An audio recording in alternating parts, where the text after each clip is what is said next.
அனைவருக்கும் டிவைன் ஹீலர்ஜி மற்றும் Reiki tantric master அன்பு வணக்கம்.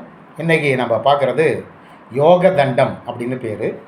இது முனிவர்கள், சித்தர்கள், ஞானிகள், தவசிகள் இதெல்லாம் யோகம் செய்யும் பொழுது நம்மளுடைய இடது கையினுடைய மணிக்கட்டுக்கு பக்கத்தில் வச்சுக்கிட்டு யோகம் செய்வாங்க. அப்படி இந்த மாதிரி வச்சுக்கிட்டு யோகம் செய்வாங்க.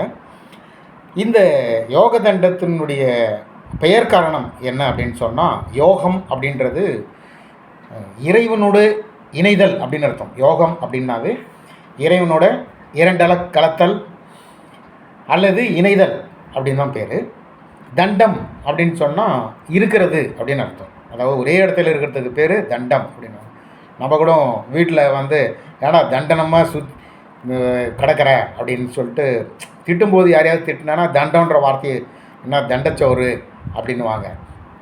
தண்டம் அப்படின்னு சொன்னால் ஒரே இடத்துல இருக்கிறது பேருக்கு தான் தண்டம் அப்படின்னு பேர். யோக தண்டம் அப்படின்னா யோக நிலையை ஒரு நிலைப்படுத்துறதுக்காக தான் இந்த யோக தண்டத்தை பயன்படுத்தியிருக்கிறாங்க. இதை யார் யார் பயன்படுத்தியிருக்கிறாங்கன்னா, 18 சித்தர்களின் தலைமை சித்தராகிய அகத்திய மகரிஷி அதிகமாக பயன்படுத்தியிருக்கிறாரு. இன்னும் சித்தர்கள், யோகிகள், ஞானிகள், தபசிகள் அப்படின்னு சொல்லிட்டு நிறைய பேர் பயன்படுத்தியிருக்கிறாங்க. இந்த யோக தண்டம் இல்லாமல் அகத்தியர் எங்கேயுமே இருக்க மாட்டார். யோக தண்டம் எப்பயுமே இடது பக்கம் இந்த மாதிரி கமக்கட்டில் வச்சுக்கிட்டு இருப்பார், கைகளுக்கு மத்தியில் வச்சுருப்பார். இது ஒரு காரணத்தினுடைய அடிப்படையில் தான் இதெல்லாம் வச்சிட்ருக்கிறாங்க. யோக தண்டம் மிக மிக அற்புதமான ஒரு விஷயம். முதல்ல இந்த அகத்தியர் யோக தண்டத்தில் இருக்கக்கூடிய மறைந்திருக்கக்கூடிய விஷயம் அப்படின்னு சொன்னால், இந்த சித்தர்கள் உலகத்தில் பல மர்ம பொருள்கள் இருக்குது.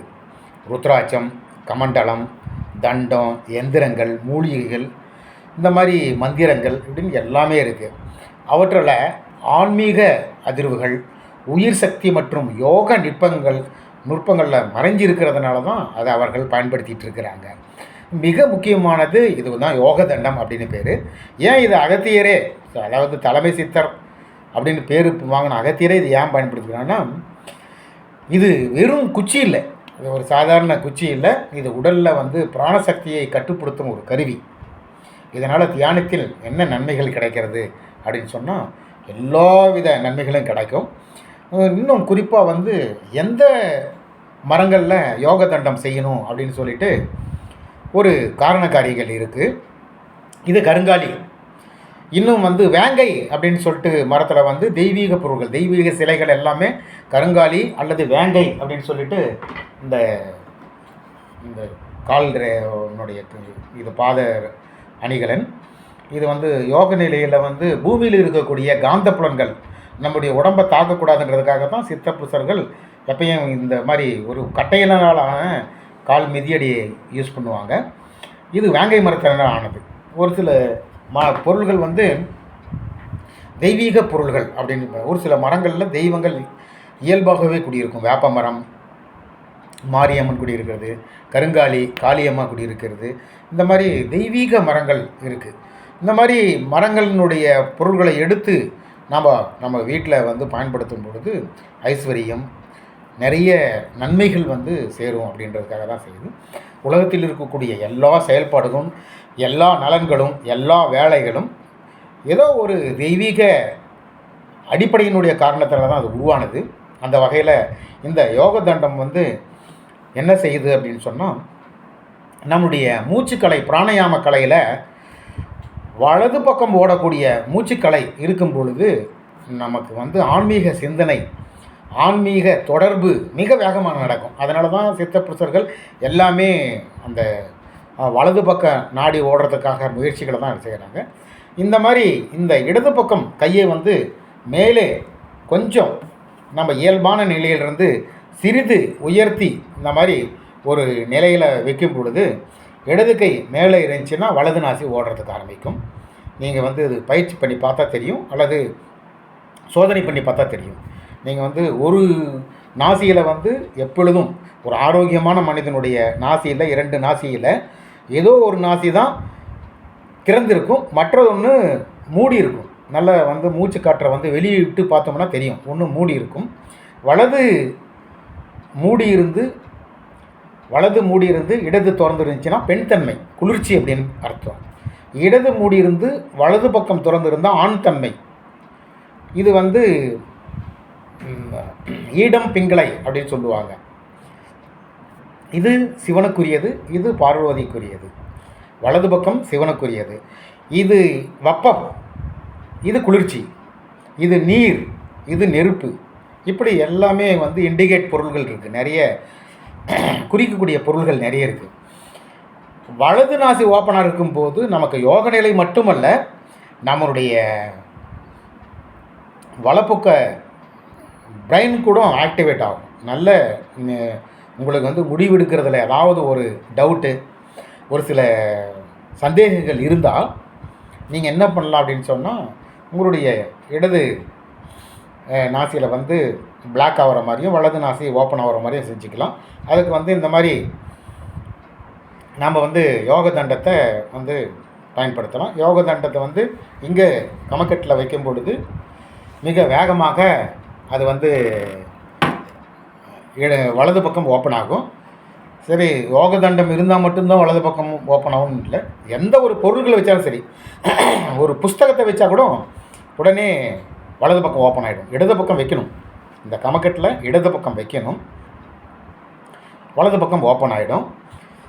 அப்படி இது கூட வைக்க வேண்டாம், எனக்கு வலது பக்கம் ஓப்பன் ஆகணும் அப்படின்னு சொன்னால் வலது காலை எடுத்து இடது கால் மேலே வைக்கணும்.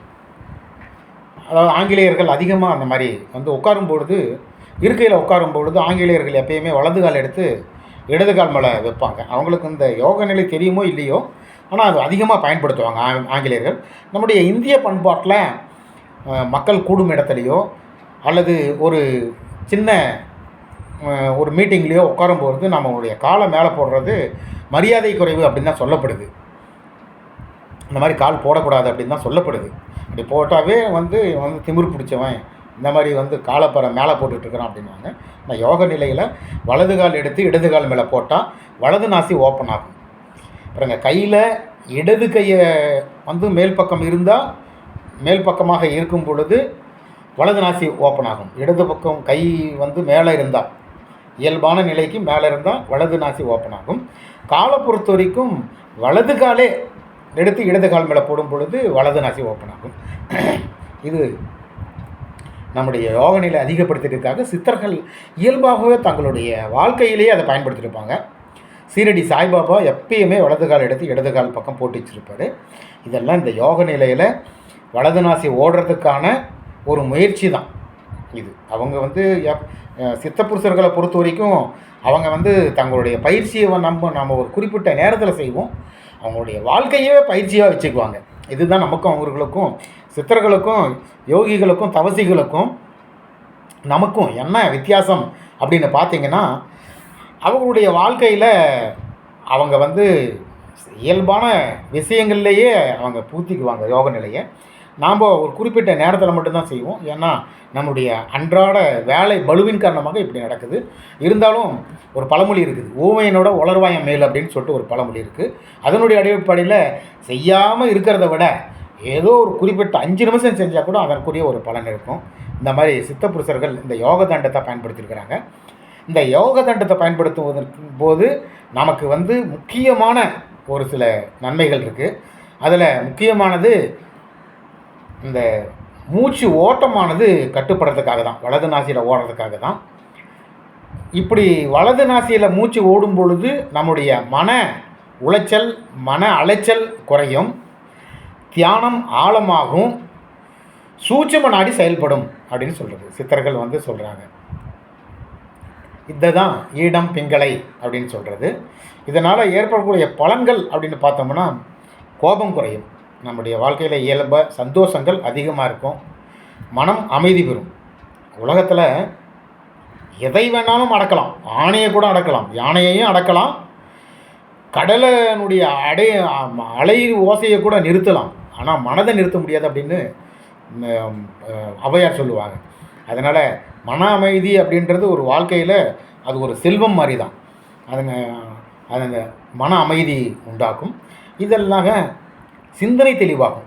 நம்ம எடுக்கக்கூடிய ஒரு தொழில் முறையில் நிறைய பேர் வாழ்க்கையில் என்னால் வந்து எந்த தொழில் செஞ்சாலும் முன்னேற முடியல, எனக்கு நஷ்டம் ஆகுது அப்படின்னா, நீங்கள் தொழில் செய்கிறதுனால நஷ்டம் இல்லை, அதனுடைய டெக்னிக்கல் தெரியாதனால தான் அது நஷ்டமாகுது.